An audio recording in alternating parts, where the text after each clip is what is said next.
Tu es tombé dans le piège d'obsession et moi aussi parce que Nikki n'est pas le vrai problème dans ce film. On traite Nikki de folle, on dit qu'elle est obsédée, instable, mais très peu de personnes parlent de Beer alors que c'est lui le personnage le plus inquiétant du film. Pourquoi? Parce que Beer n'est jamais présenté comme un méchant. Il est timide et maladroit, c'est exactement le genre de personnage auquel on a envie de s'attacher. Sauf que regardez vraiment ce qu'il fait. C'est un garçon tellement enfermé dans son propre monde qu'il est incapable de prendre soin de ce qui dépend de lui, au point de provoquer la mort de son chat par négligence. Et puis vient son choix le plus grave. Il retire à Nikki toute possibilité de consentir. Quand Nikki perd le contrôle, elle agit sous l'effet du souhait. Beer, lui, il sait parfaitement ce qu'il fait. Il prend la décision consciente de supprimer le libre arbitre de Nikki pour qu'elle tombe amoureuse de lui. Il ne cherche pas à ce qu'elle l'aime, il décide qu'elle l'aimera. Le film appuie même cette idée avec la mise en scène d'une violence parce que c'est clair, on le voit à l'écran, Nikki à ce moment-là n'a plus aucun contrôle sur son propre désir, ni sur son libre arbitre. Et c'est là qu'Obsession devient beaucoup plus intelligent qu'il en a l'air. Il critique en réalité cette idée du nice guy. Ces hommes qui pensent que parce qu'ils sont gentils, ils méritent forcément l'amour d'une femme. Sauf que personne ne mérite l'amour. Je dirais même que le plus dérangeant, c'est peut-être pas Beer.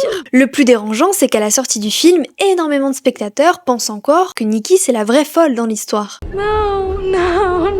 Simplement parce qu'il a l'air plus sympathique qu'elle. Alors que si on regarde les faits, il y en a qu'un sur les deux qui décide volontairement de retirer à l'autre le droit de choisir. Et ça, je trouve que c'est bien plus effrayant que la folie de Nikki.